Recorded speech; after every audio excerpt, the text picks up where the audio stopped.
Samsung এর S26 সিরিজের এমন একটা লেটেস্ট লিক্স বের হয়েছে যেটা দেখলে বোঝা যাচ্ছে যে স্যামসাং শুধুমাত্র গেমই না, তাদের এই সিরিজটার পুরো গেমটাই চেঞ্জ করতে যাচ্ছে। তবে সবকিছু কিন্তু একদমই পারফেক্ট না, এমন একটা লিক্সও বের হয়েছে যেটা দেখলে আপনি একটু চিন্তাও পড়ে যাইতে পারেন। সো টোটালি এখনো পর্যন্ত একদম লেটেস্ট 3টা সিগনিফিক্যান্ট লিক্স এন্ড রিউমার আসছে, এইগুলো আজকে আপনাদেরকে জানাবো। একদম শুরুতে আসতে চাই ডিসপ্লে টেকনোলজি নিয়ে, কারণ অনেক আগে থেকে আমি বলতেছিলাম S26 আলট্রাতে এবার ম্যাজিক ফ্লেক্স টেকনোলজি থাকবে, যেটার মাধ্যমে স্মার্টফোন ইন্ডাস্ট্রির পুরো গেমটাই ঘুরে যেতে পারে। তবে স্যামসাং যেটা করতেছে এই ফিচারটা শুধুমাত্র S26 আলট্রাতেই সীমাবদ্ধ রাখছে না, প্রত্যেকটা সিরিজেই সবগুলোতেই ম্যাজিক ফ্লেক্স টেকনোলজি ব্যবহার করা হবে। আপনারা অনেকে অলরেডি জানেন, তারপর একটু বলি। এই ডিসপ্লেটা সাইড থেকে দেখা যাবে না, তবে এইটা আপনি বিভিন্ন অ্যাপসের জন্য ডেডিকেটেডলি ফাংশন থেকে অফ করে অন করে রাখতে পারবেন, বা আপনি যদি অটো মোডে রাখেন তাহলে কেউ যদি আপনার ফোনের দিকে তাকায় তাহলে কিন্তু অটোমেটিক্যালি প্রাইভেসি শিল্ডটা অন হয়ে যাবে। সো এই ব্যাপারটা কিন্তু ডেফিনেটলি একটা গেম চেঞ্জিং ফিচার। সো আমার কাছে মনে হয় যে 2026 সালের এই একটা ট্রেন্ড কিন্তু স্যামসাং শুরু করলো, যেটা কিন্তু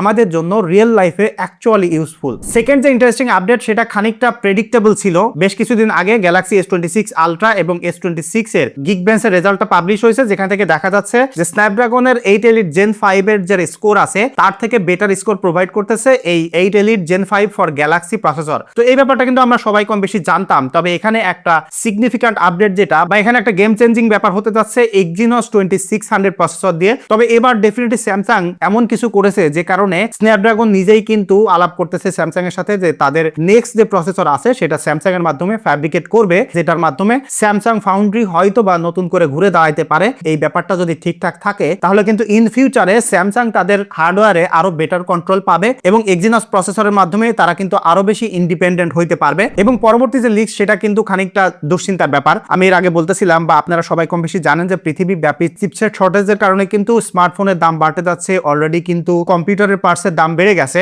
এই ব্যাপারটা কিন্তু কন্টিনিউ থাকবে 2027 সাল পর্যন্ত। সো স্মার্টফোনের দাম বেড়ে যাওয়ার কথা, কিন্তু এর আগে লিক্সে দেখছিলাম যে স্যামসাং কিন্তু তাদের যে ফোনগুলো আছে সেগুলোর লাইন আপে কোনো দাম বাড়াচ্ছে না, মানে আগের মতোই থাকছে। তবে একদম সর্বশেষ যে লিক্স এন্ড রিউমার, সেখান থেকে জানা যাচ্ছে যে এইটা শুধুমাত্র ইউএস মার্কেটের জন্য, মানে ইউএসএ তে তারা ফোনের দাম বাড়াবে না, তবে অন্যান্য রিজিয়নের জন্য হয়তোবা দাম বাড়াইতে পারে। এখানে একটা ব্যাপার আছে যে আমাদের জন্য, ইন্ডিয়ার জন্য, মানে এশিয়ার কিছু কান্ট্রির জন্য আসলে তারা প্রাইস বাড়ায় কিনা এই ব্যাপারটা আসলে এখন সময়ের অপেক্ষা বা দেখার ব্যাপার আছে। কারণ কি আমাদের দেশে অলরেডি আনঅফিসিয়াল ফোন বন্ধ হয়ে গেছে। এরপরে যদি আবার ফোনের দাম স্যামসাংও বাড়ায় তাহলে আসলে এই ফোন কেউ কিনতে পারবে কিনা সেই ব্যাপারটা আসলে এখন কনফিউশন ক্রিয়েট করতেছে। তবে এখন আসলে কোনো কিছু কনফার্ম করে বলা যাচ্ছে না। আগামী ফেব্রুয়ারি মাসের 25 তারিখেই কিন্তু এই ফোন রিলিজ হবে, তখন আসলে দেখা যাবে। ইন দ্য মিন টাইমে যদি কোনো সিগনিফিক্যান্ট আপডেট আসে সেটা তো অবশ্যই জানাই দিব। তবে ডিজাইনের ব্যাপারে অলরেডি আপনারা যারা ভিডিও রেগুলার দেখেন তারা জানেন, তারপরেও যারা দেখেন না, একদম নতুন দেখতেছেন, একটু শর্ট করে বলে দিই। ডিজাইনটা কিন্তু ফোল্ড 7 এর মতো স্যামসাং এর মতো হতে যাচ্ছে। এখনো পর্যন্ত স্ক্রিনে যা দেখছেন এরকমই ডিজাইন হবে, তবে স্টিল এই ডিজাইনটা কিন্তু ভালো একটা ক্যারেক্টার স্যামসাং কে অ্যাড করতেছে। আমার কাছে পার্সোনালি ডিজাইনটা ভালো লাগছে, আপনারা সবাই কম বেশি জানেন। তবে